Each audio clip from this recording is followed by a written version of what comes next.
crianças e adolescentes possuem direitos próprios, que estão previstos em diversos instrumentos internacionais e também na legislação brasileira. No plano internacional, ressalta-se a Convenção sobre o Direito da Criança, aprovada pela ONU em 1989 e em vigência no Brasil desde 1990. O Estatuto da Criança e do Adolescente, o ECA, também estabelece um rol de direitos específicos para essas pessoas, bem como regras especiais para o jovem infrator.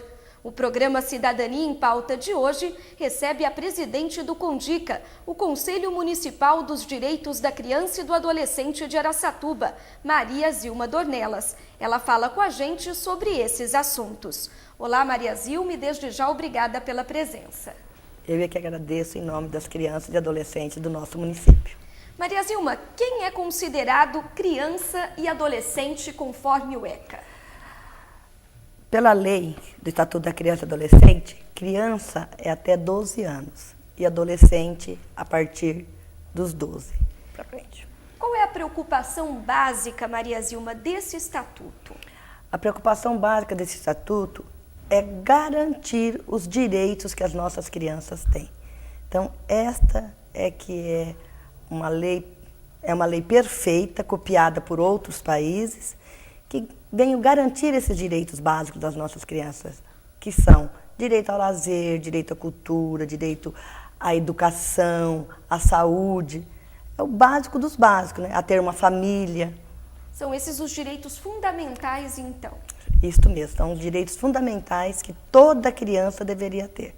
Nesse sentido, quais tipos de condutas que acabam violando esses direitos e podem ser essas condutas, inclusive, tipificadas como crimes? Sim, por exemplo, vou citar um exemplo assim, bem simples. Uma mãe, que hoje as nossas mães estão sendo mães muito jovens, né? Muito jovens. E se ela deixa esta criança sozinha à noite e vai para um baile, ela está infringindo esta lei. Um pai que não coloca a criança na escola, que deixa com que essa criança, mesmo que não coloque ainda no ponto de ir trabalhar, mas que tire, ele está infringindo esta lei. Esse direito que essa criança tem de ir à escola. Vamos abordar alguns pontos específicos. Expor em televisão crianças em situação de risco é uma prática condenável? Olha, no meu entender, uma criança que você mostra, a gente brinca muito, a gente comenta muito falando assim, o último caso foi o caso daquela menina Maísa. O que aconteceu, tanto que foi tirado o programa dela, ela está passando por tratamento psicológico, porque ela é uma criança. E o que aconteceu com ela se infringiu, porque ela foi constrangida, ela foi exposta a uma situação de medo. Então, o medo é um risco, porque ela pode vir a traumatizar essa criança para o resto da vida. Então, isso é uma coisa assim, que todo mundo ficou sabendo. Imagine quantas situações que às vezes a gente não percebe, mas estamos colocando a criança assim.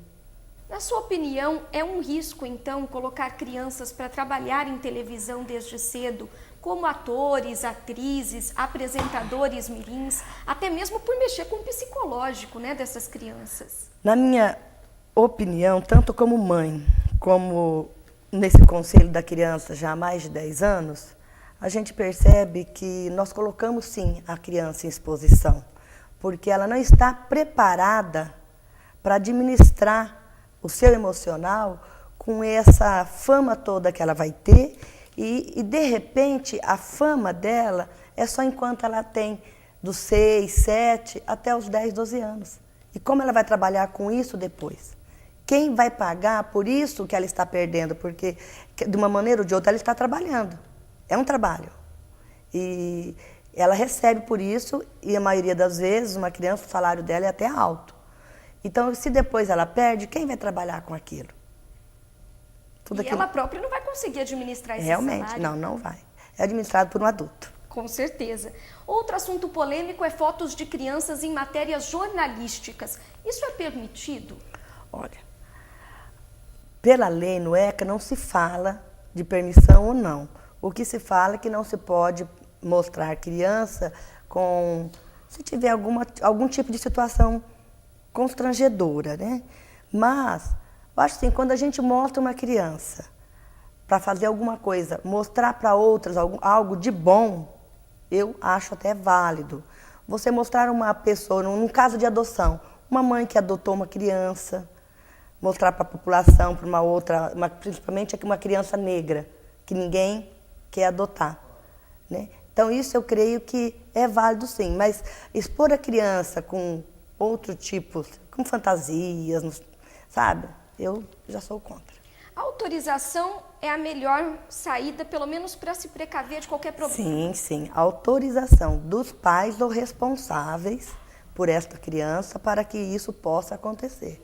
Mesmo em escola, para a gente cortar o cabelo de uma criança, eu sou também diretora de escola, nós temos que pedir autorização dos pais para saber se pode ou não cortar o cabelo dessa criança. Porque a criança em si, às vezes ela acha bonito, mas nós não podemos fazer, nós não mandamos por ela.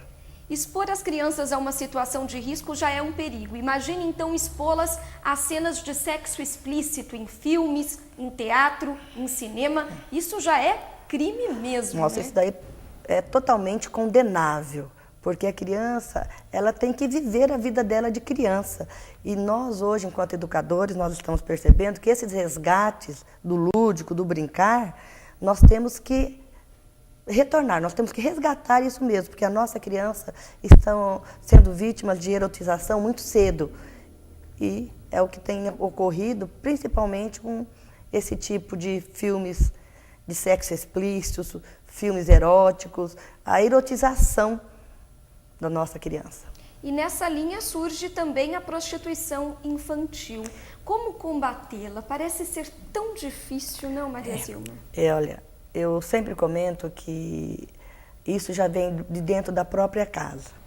E nós, como mães, nós temos que perceber de que forma nós estamos vestindo a nossa criança. Porque é no vestir que a gente está mostrando essa parte de mostrar corpo, sabe? De colocar já um salto alto, o batom vermelho. Então são coisas assim que já vai. Tanto que hoje as nossas meninas estão menstruando muito mais cedo. Há muito tempo não, há 10 anos atrás, 15 anos, as meninas menstruavam com 12, 13 anos. 11 anos já era uma coisa assim que as mães ficavam preocupadas. E hoje nós temos já meninas menstruando com 8, 9 anos de idade. Isso tudo faz parte da sexualidade aflorada muito cedo. Muito cedo. E onde acaba levando para a prostituição infantil.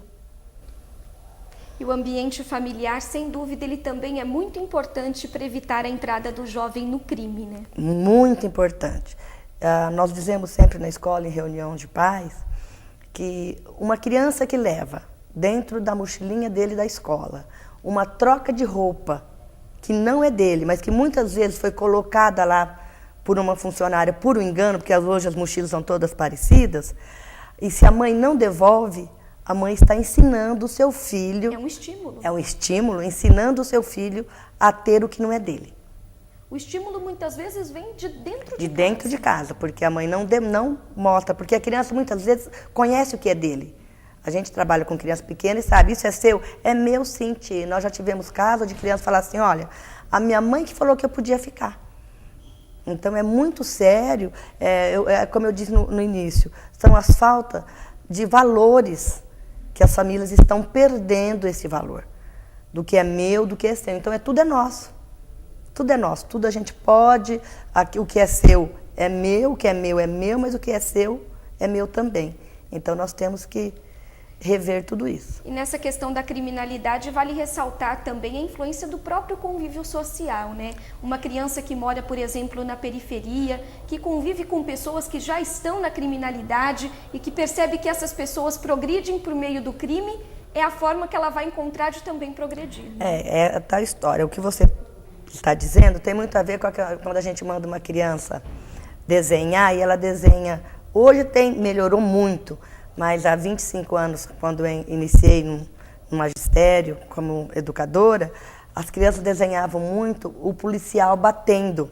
E você perguntava para ele, o que você quer ser? Eu quero ser um policial, porque quando eu crescer, eu vou poder bater do mesmo jeito que ele bate, né? E hoje, graças a Deus, a polícia também se humanizou mais e não tem cometido tanto que a gente nas escolas não tem visto.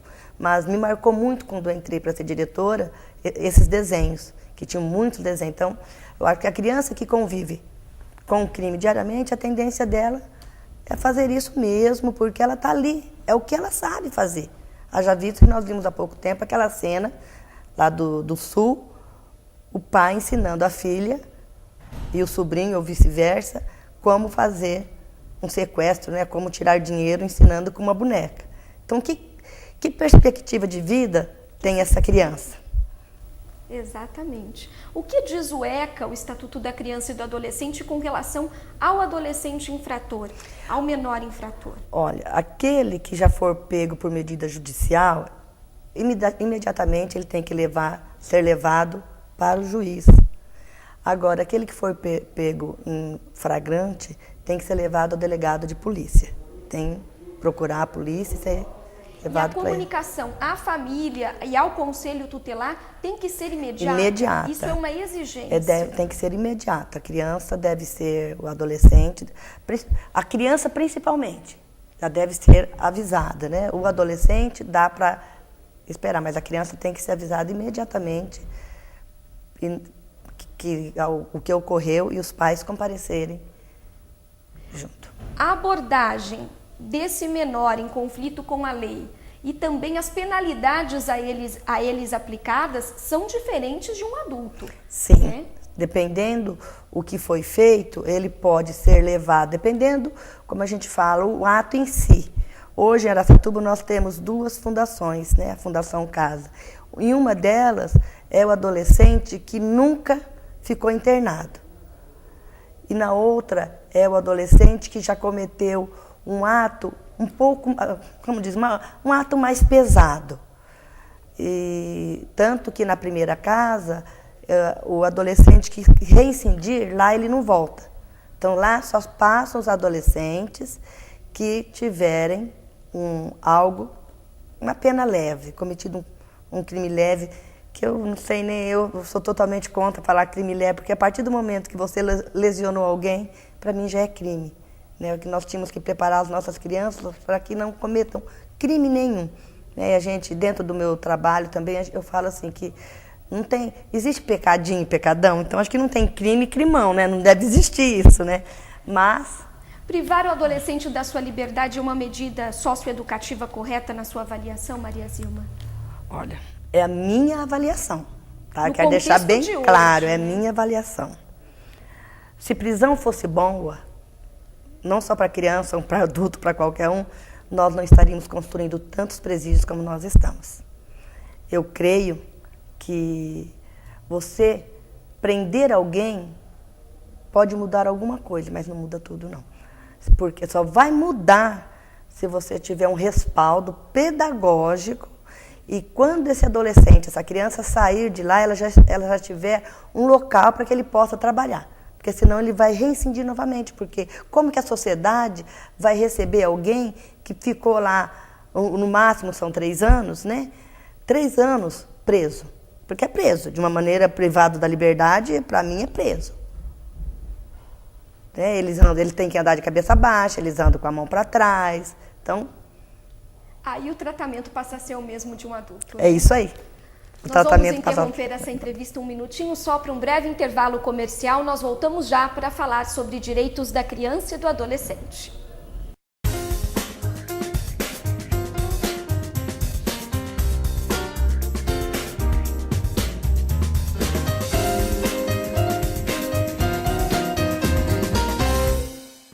Tem 2 jeitos de conter as mudanças climáticas.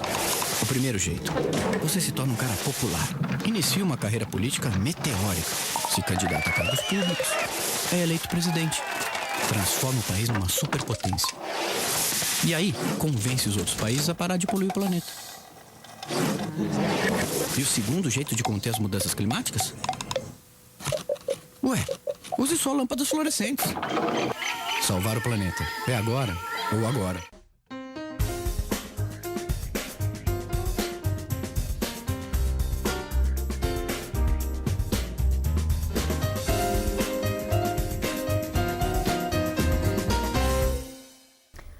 Voltamos a apresentar o programa Cidadania em Pauta, hoje recebendo em nosso estúdio a presidente do Condica de Araçatuba, o Conselho da Criança e do Adolescente, Maria Zilma Dornelas. Maria Zilma, no último bloco falamos sobre os direitos fundamentais da criança e do adolescente, falamos sobre algumas condutas que violam esses direitos e principalmente sobre o adolescente em conflito com a lei. Na sua opinião, quais as medidas que hoje seriam eficazes para ressocializar esses adolescentes?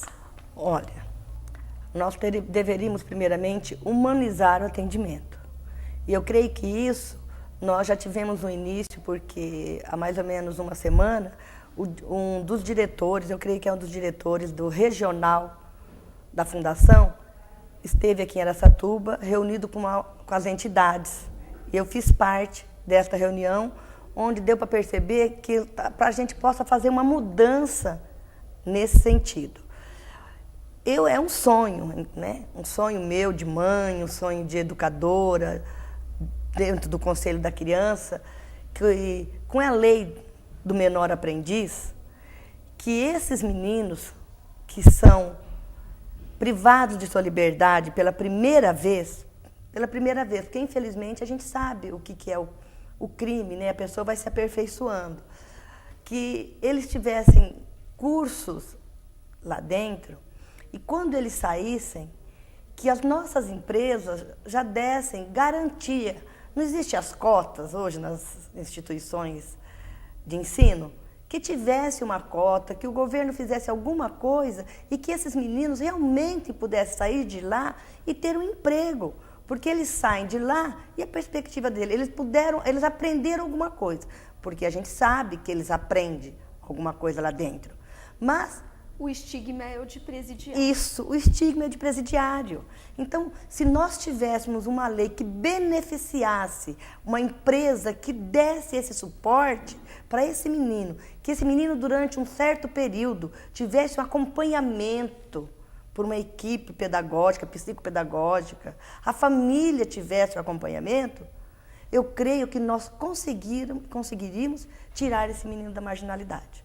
Ele não voltaria, porque não existe aquele que passou por um problema e queira continuar nele. Ele quer uma mudança, mas para ter uma mudança, nós precisamos ter alguém atrás que apoie, que incentive a isso. Muito tem se falado hoje, Maria Zilma, sobre a redução da maioridade penal. Aos 16 anos, um adolescente já pode votar. Ele pode também já ser responsabilizado pelos seus atos? Qual é a sua opinião? Na minha opinião, o adolescente já está... O adolescente, para votar, ele já foi usado pelo nosso Estado para ter mais votos. Eu também sou contra o adolescente de 16 anos votar. E eu sou contra a redução da maioridade penal. Porque, a partir do momento que você vai passar para 16 anos, eles vão usar o outro. Eles vão sempre conseguindo usar o menor. Então, eu, Maria Zilma, sou totalmente contra. Nós sabemos que a droga, na maioria das vezes, é de fato a porta de entrada para a criminalidade, né? Muita gente fala na liberação das drogas. Nesse sentido, o que você acha? Bom, eu também sou contra a liberação das drogas. Porque nós já temos uma droga lícita, que é o álcool. E o álcool, hoje, é considerado a maior droga que entra dentro da nossa casa. A maior e a pior droga. Porque as nossas criancinhas estão usando. Eu falo criancinhas porque tem pai que manda uma criança de 5, 6 anos buscar um copo de pinga no bar. Então, você acha que da casa dela, que é após o bar, pode ser vizinha, ela não vai pôr o dedo ali dentro? A criança, ela é curiosa, ela vai querer sentir o sabor. Então, eu sou contra, principalmente como mãe de dependente químico, que na minha casa não existia bebida à vontade. E dentro da minha religião, que é a Igreja Católica, é contra as drogas, é contra a legalidade das drogas. Para muitas pessoas, o trabalho é uma saída, é uma forma de prevenção ao crime, à violência. De fato, seria essa sim uma saída? Depende do trabalho também, porque se você colocar um adolescente num trabalho pesado, ele não vai aguentar. Ele vai ter que usar, às vezes, um estimulante para ele poder ficar acordado, para ele poder fazer alguma coisa. Eu sou contra o trabalho? Não, eu não sou contra. Eu comecei a trabalhar com 11 anos de idade. Exatamente, muitos pais afirmam isso, né? Ah, no meu tempo se trabalhava com 10, 12 anos de idade, hoje já não pode mais. Mas eu sou contra o trabalho que é dominado por um adulto. Porque hoje as nossas crianças e adolescentes que trabalham, tem um adulto por trás que não trabalha. Então você tem que pesquisar e saber o porquê. Então aquela criança, ela está sendo usada por um adulto. Isso é crime. Então ele está sendo usado por um adulto para trabalhar. Mas a gente tem que averiguar cada situação. Tanto que já existem casos de concessão de adolescentes que foram preparados e autorizados por ordem judicial a trabalhar. No quesito prevenção, nós abordamos muito bem no último bloco o papel da família, mas o papel da escola também é fundamental, né, Maria? Muito fundamental, muito, porque a escola, além de tudo, ela tem que ver como essa criança está sendo tratada em casa. Então, a escola hoje, ela não está só naquele seu papel de ensinar a ler e escrever, ela tem que levar até mais longe essa criança, enxergar além dos muros da escola. Como essas crianças estão vivendo dentro da casa dela. Qual que é o papel do pai e da mãe dentro da casa dela? Porque muitas vezes ela não consegue aprender, ela não consegue alguma coisa devido a problemas que estão ocorrendo dentro de casa. Então o professor ele tem que enxergar um pouquinho mais, ter um novo olhar para essa criança. A realidade é outra hoje, né? Bem diferente. Nesse contexto todo que nós abordamos, né? Prostituição infantil, adolescente em conflito com a lei, drogas, criminalidade e violência, qual é o papel do CONDICA, do Conselho Municipal dos Direitos da Criança e do Adolescente? O papel do CONDICA é um papel lindo, né? É o papel que garante, deveria garantir, com que essas crianças não fossem para a prostituição, com que essas crianças não fossem para a marginalidade, com que essas crianças não fossem para a droga. E se você fizer um resumo de tudo isso, a droga é a porta que abre para os demais. A menina vai para a prostituição para garantir o seu dinheirinho para comprar a sua droga. O menino vai para a criminalidade para garantir o seu dinheirinho por conta das drogas. Aí eu te pergunto também, como nós vamos fazer para impedir que a droga entre dentro da nossa casa? O que nós, enquanto conselho, pensamos? Dentro da conferência que a gente faz a cada 2 anos, nós convidamos pais também para participar. Todos os temas abordados sempre levam à restauração da família. Porque nós sabemos que hoje a mãe sai cedo de casa para trabalhar e o pai também. Mas nada disso impede de você chegar para o teu filho e falar, olha, eu te amo, você é importante para mim. E essa palavra salva muitas vidas. Um simples aperto de mão, um beijo no teu filho antes de trabalhar. Como tem aquela historinha de uma diretora que numa reunião de pais, falava isso, que o pai tem que falar, que o pai a gente fala no sentido figurado, né? O pai e a mãe tem que falar para o filho, eu te amo, você é importante, você é fruto de um amor. E um pai que levantava de madrugada para trabalhar disse que ele não tinha oportunidade de fazer aquilo. Mas todos os dias ele dava um nozinho no lençol do filho dele. Então o filho sabia que o pai havia passado por ali. Então existe prova maior de mostrar um amor do que esse? Eu creio que não. Então eu creio assim que o CONDICA é um parceiro. A nossa lei é perfeita, mas nós... Falta respeitar. Falta respeitar. No começo eu te perguntei qual era o papel do CONDICA e você me disse que que deveria garantir. Por que deveria, Maria Zilma? O que está faltando para tudo isso se concretizar? Está faltando o nosso trabalho, realmente, aquele trabalho de rede, sabe? A gente integrado, um dá a mão para o outro. Tanto o poder do federal, do estadual, do municipal e dentro do municipal, que é onde nós, araçatubenses, vivemos, fazer disso aqui uma cidade com que as nossas crianças tenham todos os seus direitos garantidos. Nós participamos de um evento do Abracadabra e uma criança de um abrigo virou para mim e disse, tia, eu só queria ter uma família. Então, por que que nós demoramos tanto para arrumar uma família para uma criança. É um direito dela ter pai e mãe. Se foi tirado, sabe Deus por quê? O direito dessa criança foi violado. Então, precisou ser tirado do pai. Mas ele também está sendo violado a partir do momento que nós não conseguimos encaixar essa criança numa família.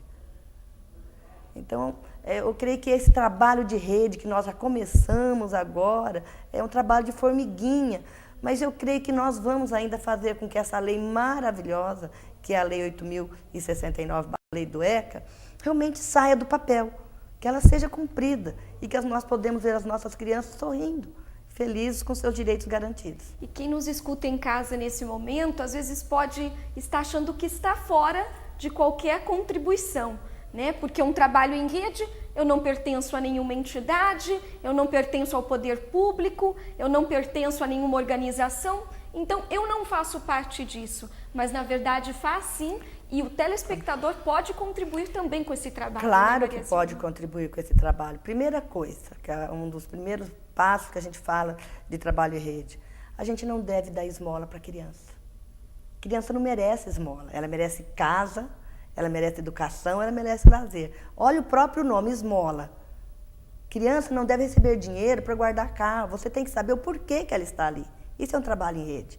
Então, por que você está aqui? Onde você mora? E comunicar ao conselho tutelar, olha, eu vi uma criança em tal lugar, dá para vocês averiguarem o que está acontecendo com essa família está precisando de uma orientação, essa família está precisando entrar dentro de algum programa. No nosso município nós temos programas lindos da rede social. E que dependem do dinheiro do Fundo Municipal dos Direitos da Criança e do Adolescente. Muitos programas. A população é que contribui. É isso aí, você falou tudo. Maria Zilma, nós chegamos ao final dessa entrevista. Eu gostaria de agradecê-la mais uma vez pela disponibilidade em nos atender. Muito obrigada. Conte sempre com a gente. Nós estamos aqui para melhorar e persistir. Eu falo sempre assim, a gente não pode deixar de persistir e perseverar para que esse livrinho tão pequenininho aqui, que é o ECA, que está cheio de papel, que ele seja cumprido. Tão lindo. E as nossas crianças têm os seus direitos realmente garantidos. E que elas possam realmente serem crianças. É um sonho que não é impossível de ser realizado. Não é impossível, porque nem nós devemos deixar morrer a criança que vive dentro da gente. Obrigada, Maria Zilma, e obrigada a você aí de casa pela audiência. Até o nosso próximo programa.